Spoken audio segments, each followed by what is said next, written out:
guys, my name's Amy Cho, golf professional. If you have a strong core, now your hip turn connect. Golf is not an easy sport to self-teach, so I'm going to Ameify for you, meaning making it simple, fun, and effective. Let's get started.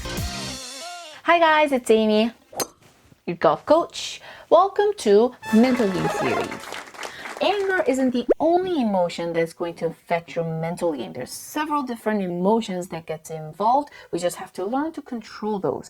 But there's this number I talked about that we need to find out your own number to get that control going really nicely.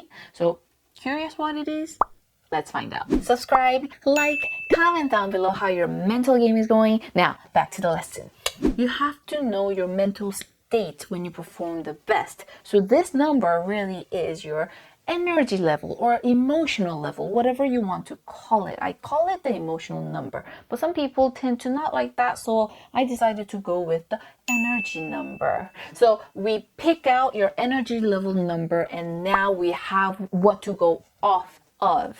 For example, from 1 to 10 scale, 10 being the most energetic, just full of adrenaline, just going full out is a 10. Then 1 is when you're very low, super low energy. It's really hard to pick one number actually.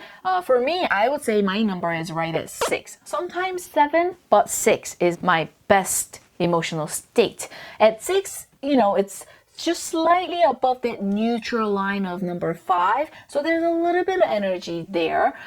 That's what I need to perform the best. So when I need to be at 6 to play my absolute best game, let's say I hit one into the water and I get super upset. Now I hit number 10 on that scale. Now I have to bring myself back down somehow to 6 before I hit the next shot. I would take deep breaths. I would talk to the playing partners to make myself feel better and forget about the angry situation. I would, do whatever it takes to help me calm down before the next shot. So that way I'm giving myself 100% chance to hit a great shot. But if I'm still lingering up here 8, 9, 10 when I hit the next shot, now there's higher probabilities of mishitting the next one, which is gonna get me even more upset, right? Even if it's not anger, for example, let's say I made a hole-in-one, right? And I'm just like, oh, made a hole-in-one, oh! But I have to calm down because I hit 10 right now. I gotta get back down to 6 before I tee off on the next hole.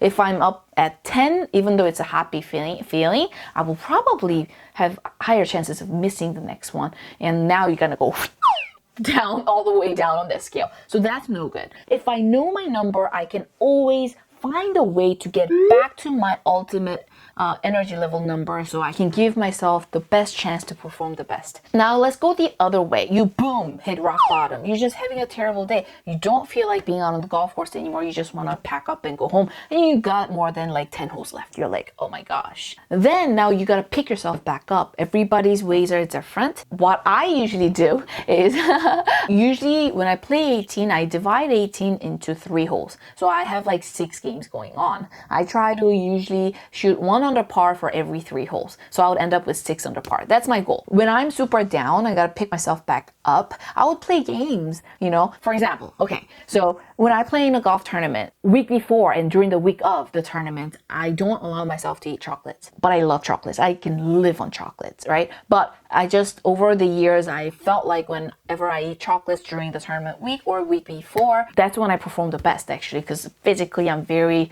under control. So when I say if I shoot 1 under in the next 3 holes, I'm gonna give myself my favorite chocolate of the biggest size. I'm like, now I'm my adrenaline is running and I want to get birdies, and now my level just went from 1 to 6, and I'm just ready to make birdies, right? So play small games. I know it's silly, but whatever works for you. Everyone's different.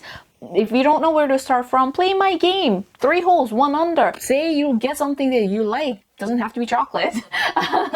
But finding that number is the most important thing for today. Everybody's standard is different. I've mentioned Hatton before. He's just amazes me at how much he gets mad throughout the whole round. So for me, on my scale, I would say he's a 10. He just upset the whole entire round. But on his standards, he might be like, dude, that's like a 3 for me. You have not seen me off the golf course. So that's a 3 for him, which would be hard for me to understand. I'm just totally kidding. But I'm just gave you an example so you know exactly what I mean when I say standards are different. I do feel that a lot of golfers do have similar tendencies. A lot of people can agree that they're right around, neutral line is 5. Either you want a little bit more energy or a little bit less energy. You'd be right around there, I believe. But I'm really curious to find out how you come up with your numbers and how you handle yourself out there when you get out of that number and you have to bring yourself down or up. Love to hear your process. So today we talked about the energy level number. You gotta come up with that first, so that way when you're playing you can recognize when you get off track, so you can either calm down or pump yourself back up to get to the ultimate number that you perform the best at. So that way you can control your mental that easy. So I hope you're able to follow along. If you have any questions, please come to my website's Ask Aimee section. Leave your questions and comments there. Thank you so much for golfing with me today, and I'll see you guys in the next one. Mwah!